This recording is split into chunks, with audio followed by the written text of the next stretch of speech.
Hey, Hammy here. Back with part 3 of Chapter 1, Section 1, Science in the Natural World.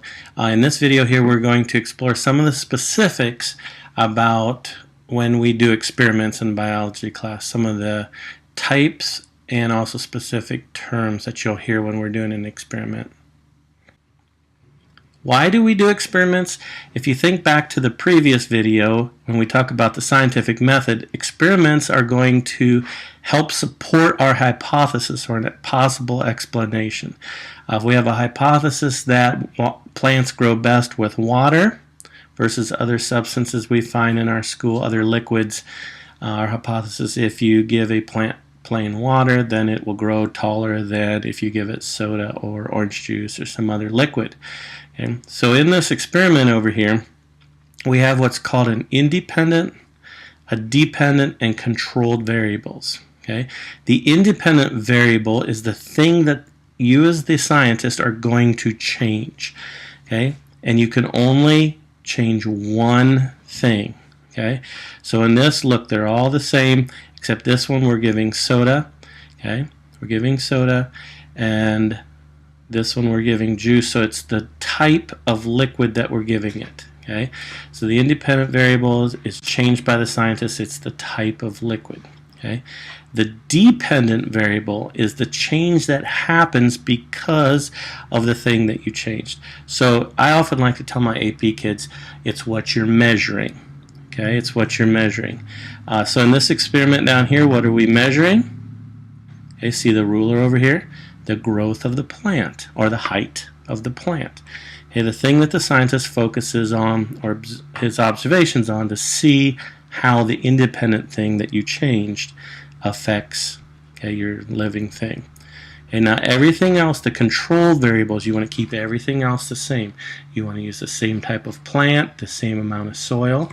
You're going to give them each the same amount of liquid. Okay, all the other things must remain constant. Because if you change you can have as many experimental groups, okay, as you need, and this over here is going to be the control group, okay, the one like you would find it in nature, all right? But then you can have experimental group B, right here, that you give orange juice, experimental group A, over here, that you give soda. Maybe you have experimental group D that you might give milk. So you can have multiple groups, but you're only going to change one variable. That way, if you have a change, you don't have to say, well, was it the amount of liquid or was it the type of liquid? You know exactly, hopefully you know exactly what caused that change.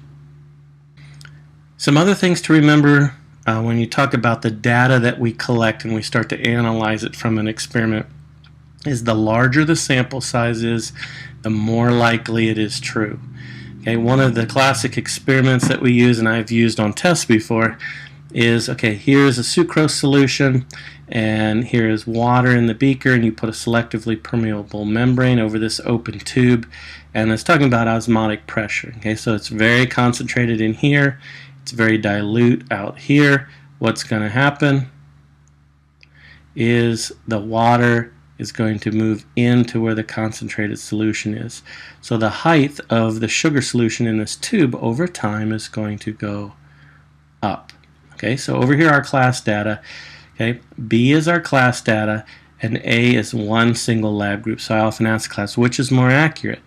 And I'll say, well, A, because it should keep going up. Okay, you are making assumptions without having done the experiment. Okay, most of the time, the class average, unless somebody really screwed up, that would kind of move our graph. Most of the time, the more repetition you have, the more what we call replicates of that experiment. Okay, the average of that is going to be more correct. In other words, once the osmotic pressure equals the atmospheric pressure from the air pushing down, it's going to level out at a max, and that's what you see here. Okay, so you cannot assume things. Okay, you want to look, most of the time, the bigger the sample size, the better, and the more replicates or repetitions you do, and you keep finding the same results, the better it is. Is it better to survey 10 people what they think, or is it better to survey 100 people in your school to see what they think? Okay, 100 people would give you a better idea or a better sample. Sometimes it's not always possible to work with, manipulate things in the lab. Sometimes when you want to see them best kind of undisturbed by humans, it's better to do a natural study, or sometimes we'll call it a field study. Over here is Jane Goodall. Jane Goodall spent years and years and years studying chimps. Now that's obviously a stuffed one, but to get a best picture, she went out into Africa, in the jungles of Africa, and took notes and notes and made tons and tons of observations about these chimpanzees, and really progressed her knowledge of what we know about those primates. And she's very well renowned and well respected for her field research. Some things that's hard to do: it's hard to control variables when you're out in nature. Things like weather or interactions with other organisms, or so that they don't interact or see you. But it can be a truer picture of what exactly happens. Sometimes things are too big or too small that scientists will use models. For example, here's Watson and Crick in 1953, when everyone was trying to figure out the structure of DNA.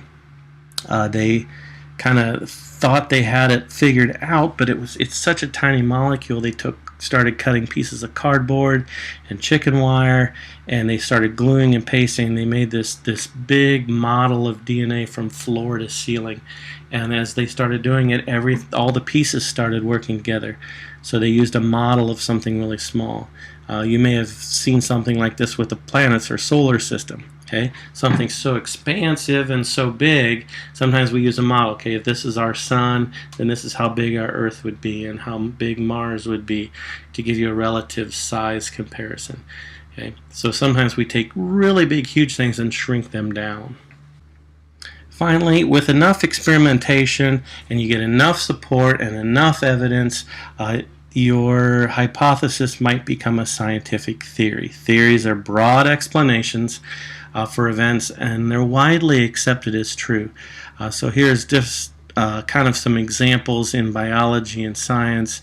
Okay, global warming theory, cell theory, atomic theory, evolutionary theory.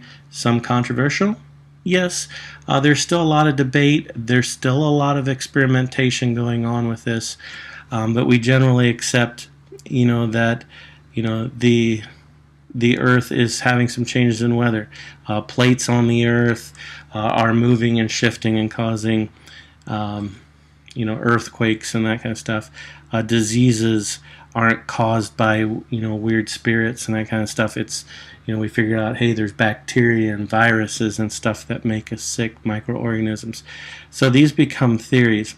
And eventually, when they're not really controversial at all, and you have piles and piles and piles of evidence, it may become a scientific law. Okay, for example, Newton's 3 laws of motion we mentioned in a previous video.